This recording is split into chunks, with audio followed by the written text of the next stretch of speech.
Good morning, everybody. Well, afternoon for some of you. Yeah. If you are out in Portland, where we are based, I hope you enjoyed your ice storm. I hope you're enjoying trying to get around the city. It's starting to melt, so I'm not trying to be like traffic and weather, but I'm going to be a little bit. So for those of you in Portland, tough it out. You got it. You got it. To everyone else out there, thank you so much for your support of Indie Agency News, especially our members. And you can see some of our new members on LinkedIn. We like to celebrate our members. We love to celebrate our members. And if you'd like to get more information, go to indieagency.news. Our brief is very simple: building the global home for independent agencies. Our mission is to serve independent agencies and the brilliant people behind them, one of whom we bring on today. Look at you. Look at you. Rob Douglas, CEO, left off Madison. We're going to get to the work here in a second because we're talking about techniques. We're talking about hip hop culture. We're talking about bringing them together. And I've got tough questions. Yep. I've got some tough questions. But before we kick off, and we haven't done your Meet an Indie Agency segment yet. We will do that soon.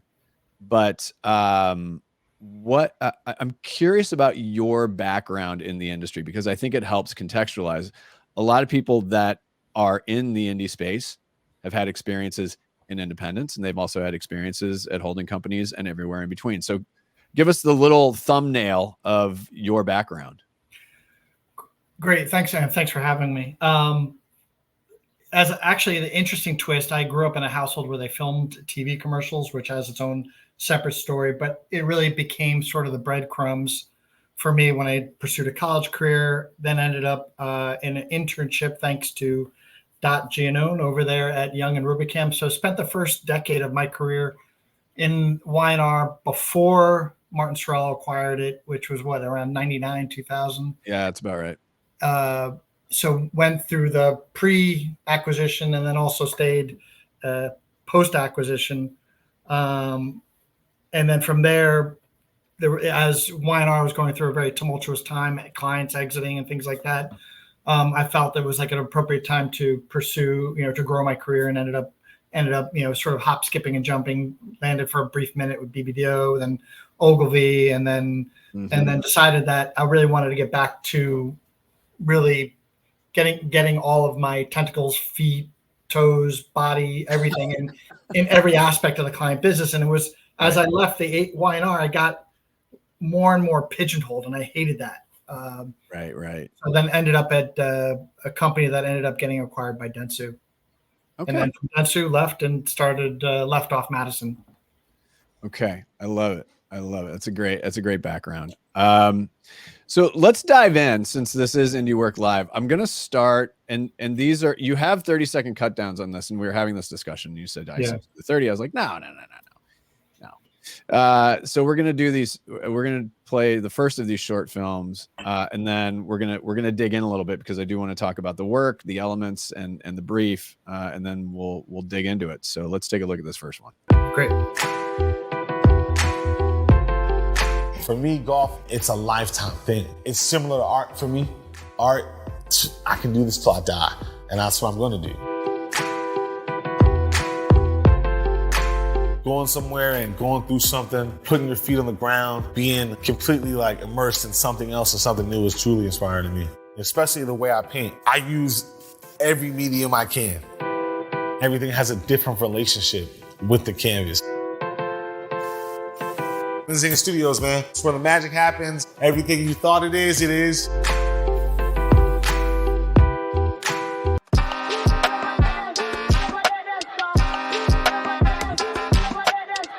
It's funny because at first I never really liked golf. For me, it was a world that I was a little bit abrasive towards. I wasn't really rocking with it like that. One day, I just decided to go golfing with a friend of mine. Let's go. And he was like, no, golf is so much more, you know what I'm saying? We're getting warmed up. Needed that. The thing I loved about the Technics were the noise canceling. that gave me a level of focus that was unprecedented, especially with headphones. To be able to last this long and still continue to do what you do with the same intent you started with is everything. That's how I view Techniques, though. I'm continuously trying to get better, trying to beat these greats, trying to get myself in the names of the ranks. And that's the same thing as golf. Arguably, maybe I'll never be good at art in a way for people to say like, oh, hey, you're like Rembrandt, you're Caravaggio. Maybe I'll never be spoke to in the same measurements, but I can always experience it the same way they did. And I think that golf is just a perfect example. Jalil and Zanger, man. And this is music to your game.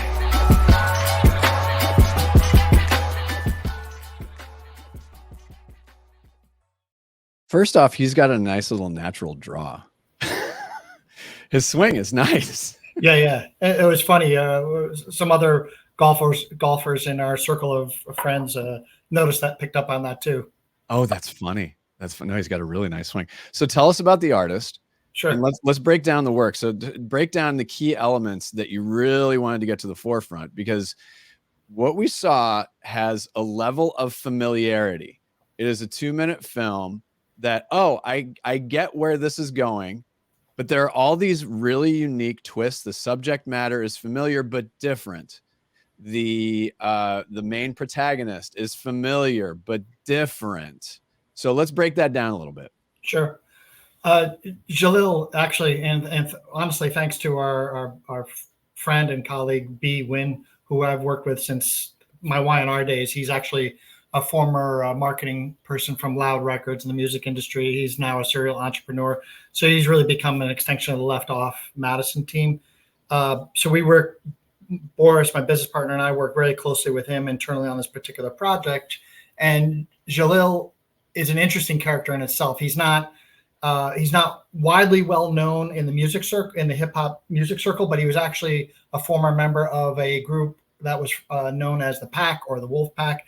They had one hit in particular that had to do with Vans sneakers. That was a hit several years ago. He broke away. He evolved and became the artist that he is today, who is now selling his art pieces to Hollywood and the music industry and things like that for a lot of money. It would make your jaw drop to see the kind of response he gets from his artwork that you get a sense of. But he is really, like a musical artist, he's really, really trying to push the boundaries of what he can do with art and what the stereotypes are there, and sort of breaking that down. We liked him because he had that, you don't really know him. He used to be, his nickname as a rapper was Stunnerman, I think it was the name. But he's sort of this obscure artist who's now becoming a little bit of a who's who in Hollywood. Right. And then the fact that he's a golfer. So that connection between his historical context, his present, his affinity for golf. And I love how the fact that he said that golf was sort of abrasive to him. Yeah. And he sort of fell in love with it. And then how he incorporated music into his scene, whether it was like warming up on the putting green or actually taking the course, whether he needed to hear music or whether he needed to take a call or whatever, how he kept that going.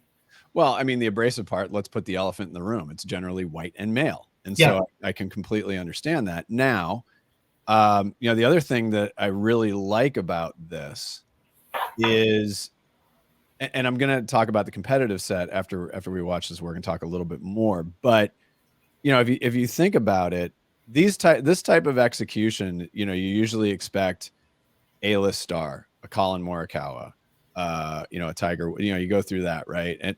But what I really like about this, I mean, there's a lot of things I like about it, but what I find really interesting is, and it's hard to get honesty in these things, right? It can feel really forced. So here you have an elite level golfer, or et cetera, et cetera. This just felt very populist to me. And so what I want to get to is let's talk a little bit about the brief, what the brief was, how you approached it, and then how it changed over time. Yep. It was very interesting where we were, say, in 21, 22 era, that, working with our Panasonic clients, which Panasonic owns Techniques. the task had always been, hey, we need to sell more, more headphones, more earbuds and stuff like that. They were sort of a new player. They're sort of, in the scale of things, they're way behind Beats, Sony, JBL, and things like that. And they really wanted to gain some ground. But as we were going through the course, and we were very effective there, and growing. But they also, Panasonic as a company, is shifting from a reliance on Amazon and the Best Buys and adding in a direct-to-consumer component.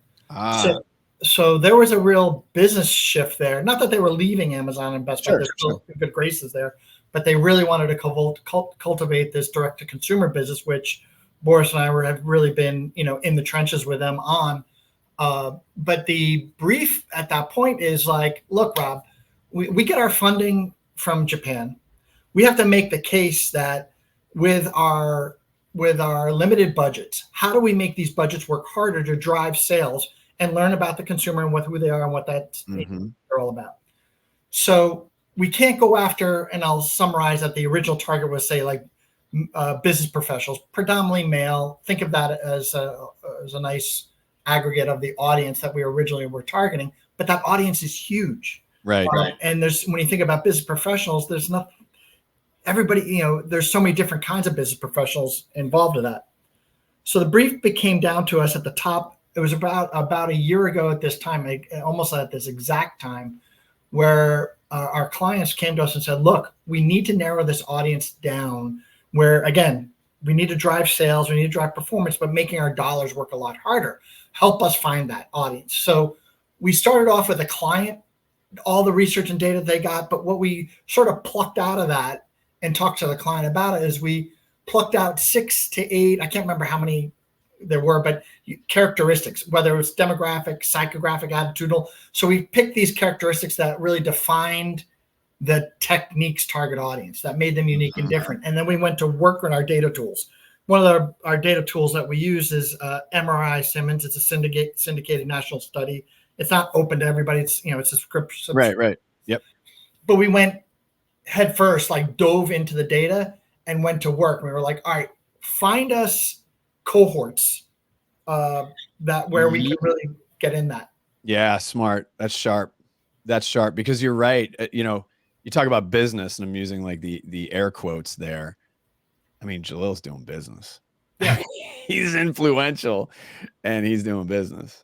No, I love that. What we shared with the client, it was like after we did our work, there was 3 cohorts that came up. One of them was golf. One of them was Formula One.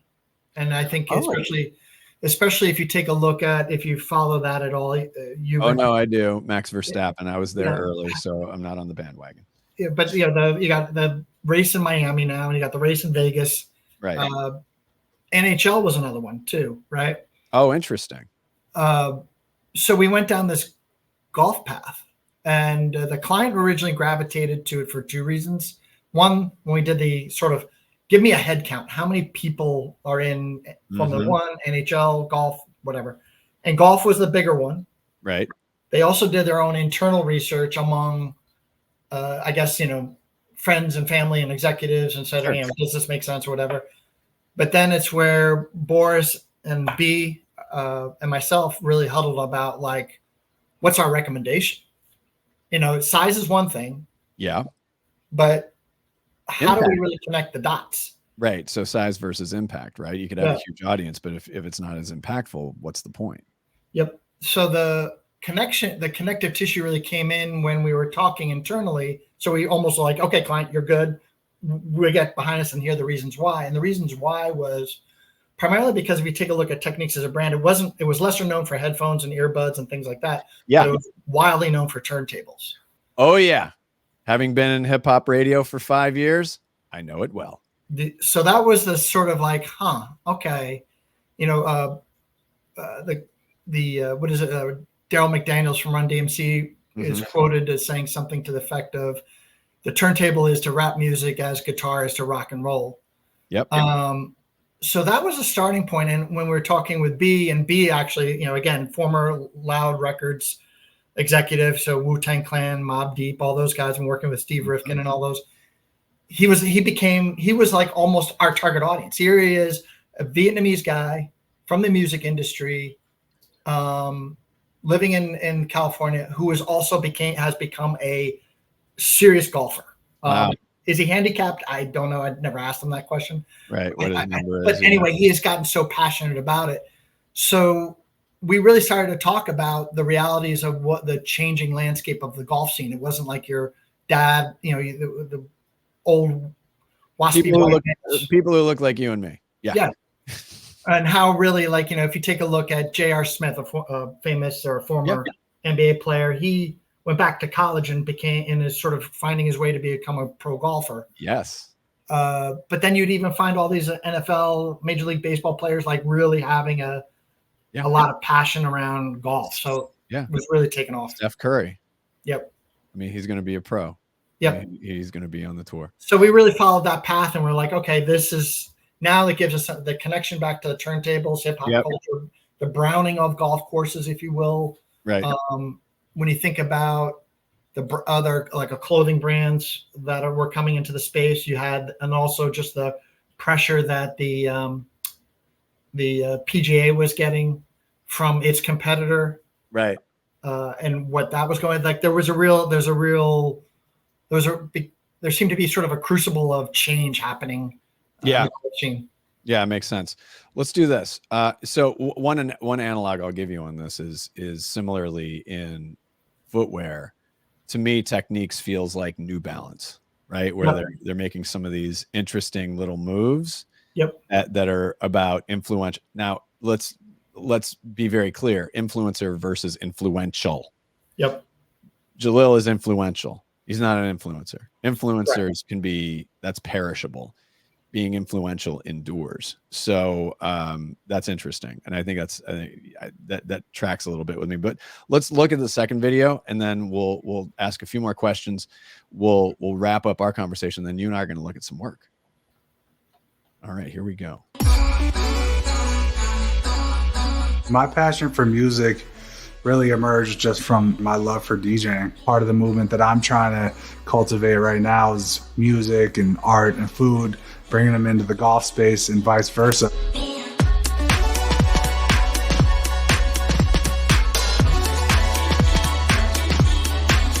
I really draw inspiration from every genre, every artist I come across. This is where I produce all my music. A good song is a good song. A good melody is a good melody, so I just draw inspiration from the world.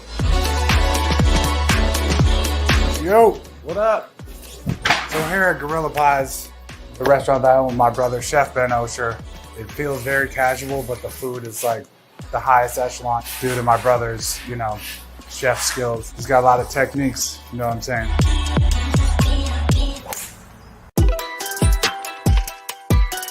I've been golfing for about 70 years. A buddy of mine took me to a par 3 and I just became fully addicted. A lot of my friends are really good golfers, so I just kind of feed off of their energy. The new Technics earbuds are great. Bass bangs, I was trying out some new demos, sounded very good. Technics has always been synonymous with culture. The fact that they're jumping into the golf space just makes so much sense.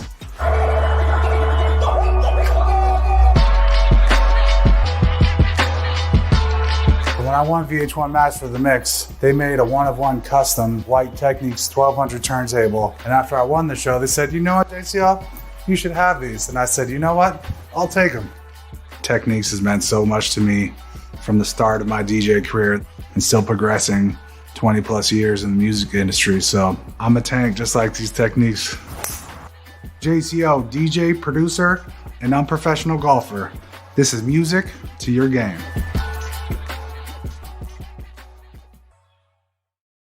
I love that cat story. And listen, again, I'd mentioned I was hip hop radio for 5 years, and DJing is not. It's like being a stand up comedian. It ain't easy. No, it is. It's got to be a grind. Oh no, I know some cats. Best mixer, Mark Mac and Ease, Mac and Cheese, E Measy, whatever nicknames we want to give him. He's been doing a residency in Vegas for like ever now, and he's so good. So good. We had DJ Envious, we had OG1, and those cats, they were grinding. I mean, they were just whatever they could get just to move forward. And, it does pay off. it does pay off if you work at it. Now, we've talked a little bit about the work. We've talked about the process a little bit. I want to talk about the category. You had mentioned, I'm sitting here wearing bows, by the way. I go wired just because I'm old school like that. But you got Bose, you got Beats, you've got Apple, you're running through this list of wildly known brands in this incredibly competitive category. So electronics in and of itself, incredibly competitive. Now we start getting down into headphones. Forget it. How do you think the brand can break through, and what are some of the kernels of success that you've seen so far? The kernels, I'll start backwards. The kernels of success is the sales at the end of the day, because we're doing that whole direct to consumer aspect. So Boris and the media team are seeing that return on investment. The other interesting thing too is that we're also seeing a halo effect over the Technics brand overall. So people may be coming in on one of the golf videos and think, they may come in with a headphone, with the intent of buying a headphone, but then they find an all-in-one music unit, or they buy a turntable. Right. There's this really interesting halo effect going on. Upsell, baby. I love a good upsell.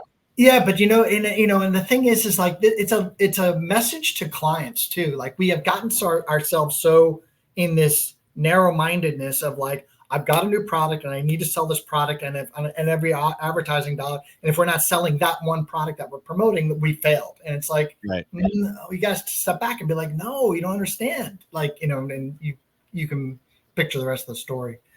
I see you implying Solo Stove, but please continue.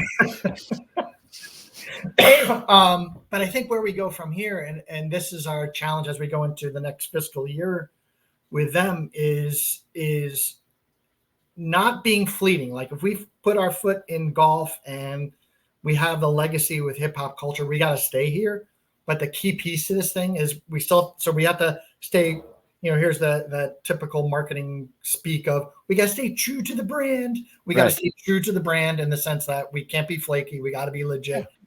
The Run DMCs and the turntable, the DJ Premiers and all those still have to look at the brand as like it's still highly respected, and sort of bend that respectability into the earphone category, and pick up new traction, if you will, because obviously the DJ world is obviously a tiny world, but bend the respectability and find this other audience with golf. And how do we stay true and authentic with golf? So the brand itself is, and the work that we're doing, but also what Panasonic is doing, is really entrenching themselves deeper into the golf ecosystem.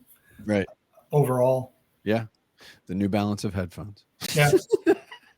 I kind of like that. Yeah, actually, it's a good analogy. It's a great analogy. Oh, thank you. I'm good for one idea a week, so I got it late in the week. Let's talk about this. Is a question that I ask everybody.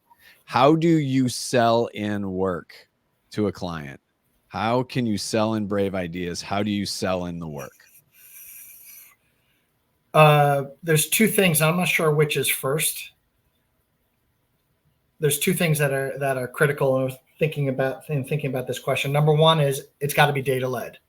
A lot of people, the moment that an agency or anybody starts with their sentence with "I think" or "I believe," you got to walk away from it. Creatives have the liberty to be able to, speaking to you, Doug, have the liberty to be able to stretch, be able to use "I think, I believe," but it's going to be the account guys and the media guys who have to really back it up with the data and facts. But the other thing that I think that's incredibly unique about our relationship with Panasonic in general, and it really is a reciprocal relationship with our Panasonic leads there, is there's a tremendous amount of trust and stick-to-itiveness. And, I think collaboration, collaboration is a big part of it. So, it's kind of like I joke, Boris and I kind of joke, it's kind of like, I feel like we feel like we're ride or die, in the sense of we're really ride or die with our clients. And then there's other clients we honestly have not earned that trust. in some ways, where that we would really dig in the trenches with them to figure out Right. some business advertising related business challenges. But in the case of Panasonic, we have worked hard for that. We respect them and trust them. It's just really smart group of clients that you don't necessarily get everywhere that you get to work with. Right. And they're demanding, but demanding in a, like, we got to do this. Like, we got to prove to our bosses that this is going to win. This is going to succeed. Like, let's make sure that, and that when that becomes infectious. Right. Yeah.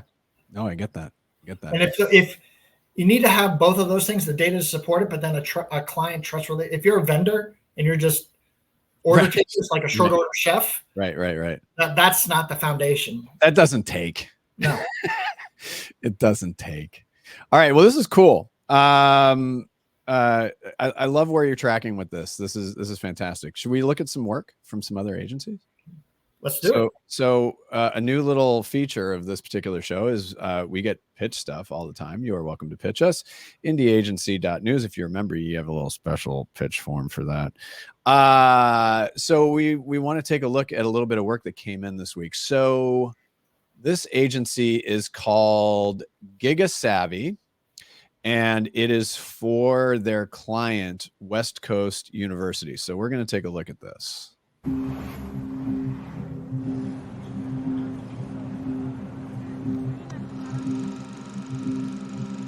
I pledge to rise up every day, every hour, to be the person I was meant to be. Dedicated to the care of others, no matter the sacrifice, no matter the cost. In order to do what nobody else will do, better than anybody else can do it. With each action I take, I will make my community proud. Caring for them as they have cared for me, because they deserve nothing less. I pledge. I pledge. I pledge to rise up. This is our city. This is our calling. West Coast University, when caring is your calling. Okay, so nice piece of work, right? And it's very specific to Dallas, very specific to the nursing program. It's interesting because I think that and listen, you and I were talking about this earlier off the air that, I'm like a Siskel and Ebert, right? So, we critique the work, but the thing that we have to think about too is workhorse creative. Not everything is going to be, a Geico ad. Not everything is going to be this, that, or the other thing. And what I like about that is it's very specific, and doing 60s, by the way, not easy at all. So Rob, it didn't feel like a 60 to me. That's exactly what I was going to say. So I mean, I really think it definitely, I don't know what the brief really was, but it definitely meets, that I can imagine that it meets a lot of the requirements of what the client needed. I love two things about it. One, I felt like it was such an anthem, for that brand, for that school. Yep. And I felt like it was not positioning three things, actually. It was not positioning I presume that those are real nurses, real talent, whatever. They felt authentic and real to me, but it wasn't like forcing them to speak on camera. Cause as you know, non-professional talent is not very good on, whatever. I'm a case in point of that. But and then the third thing was the aspect of the way that they refer to it as a calling. I obviously, as advertising professionals, we all consume a lot of advertising just for the business aspect of it. Like, let me take this in. I don't think I've ever heard of it referred to it as a calling, or at least around here in the New York area in particular. But I thought that was a very powerful thought. Yeah, no, I really, no, I agree. And, the execution of this, when you look at education advertising, there is a familiarity to it. So you can, if you're watching a Pac-12 rest in peace game, for example, Oregon versus Washington, you'll see the University of Oregon, you'll see the University of Washington, and it has some of the same cut to it. Yeah. But I think you're right. I think that I think that part of this is that it did feel a lot more authentic. And, looking at some of the background of this, they worked under like an incredibly condensed timeline, apparently. So less than 2 months from when the client from client meeting to air. So kudos to the agency. And that's honestly, sometimes you do your best work under those kinds of constraint, baby. Yeah. Yeah. And again, the brief really was about nursing students in the Miami and Dallas area. So I thought, it ticked a lot of boxes. It was really, really good. We're going to take a look at a piece of work from an indie agency news member. Thank you so much for your support. Good conduct. Here we go. $1 can't get you much these days, but with Every Plate, America's best value meal kit, it can get you this delicious steak. Steak? For $1? I thought that only got me a disappointing tooth fairy experience. $1 in this economy? Unbelievable. $1 is worth something again, and that something is steak. Sign up for Every Plate and get a steak for $1 every week. I saw you chuckle. I'd eat $1 steak. Heck yeah. Every plate? Oh, yeah. Yeah, so that's Every Plate. And that is actually, that is a HelloFresh brand, by the way. Is it really? Okay. Yeah, so let me just make sure. So yeah, I wonder why they're doing that as like sort of a spin-off from it. Why not stay with HelloFresh? Because now they're having to spend money to build a brand. I wonder. Okay, that's a good question to ask. One idea is, I don't know if it was. I have to look at what the business side of it was. Yeah. But I wonder if it's a tier, right? So if you think about maybe, yeah. It could be tiered where HelloFresh is one tier and this is another tier. It could just be a different take on it, but yeah, I don't want to get too in the weeds on that. I want to focus in on the work a little bit. A technique and devices that are very familiar, very common, a nice little setup, a nice little joke, a good payoff, clean and fun. Great use of great casting for the VO talent. Yeah. A little more authority. Yeah, and he seemed somewhat familiar, like almost like as if not the Arby's guys. That's a totally different VO. That's Bing Rames, motherfucker. Yeah. I can't think of. No, I know who you're talking about though. It's like the Real Men of Genius guy. Yeah. Back in the day, Miller Lite. I forget their names. I was in on a session that was being recorded with him back in the day, and it was hilarious. But yeah, that authoritative, familiar bit for sure. And I think if they maybe just hit a little bit harder on the tail end, on the call to action, they could have seared that. You made a steak reference. You say, yeah, yes, unaccidentally intended. You accidentally intended to make a comment like that. No, really good work, and I'm excited to see what they do with it from here. Because if you think about it too, that also gives you a baseline to work from, right? Yeah. So now you have the device. Now you have the way into it. Now you can expand it from there. So well done to our friends at Good Conduct in Denver, and welcome to the family. Rob, thank you so much for joining us. We will do this again for sure. Appreciate you taking the time, and most importantly, appreciate your membership in Indie Agency News. We're thrilled to have you, and we're just going to keep on keeping on. Appreciate it, and I'm going to be sure to send you some wired headphones to replace those.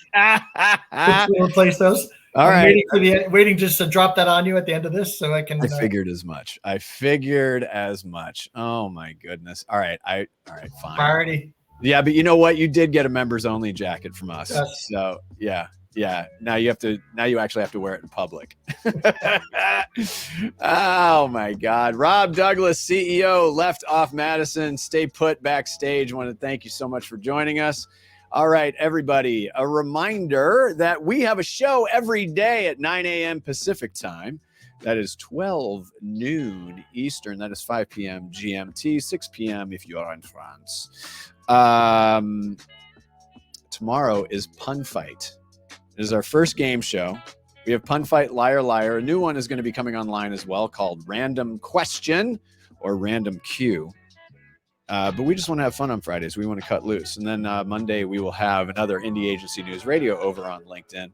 On behalf of all of us at Indie Agency News, we thank you so much. We invite you to go to indieagency.news/join to find out more information. And we will see you next time.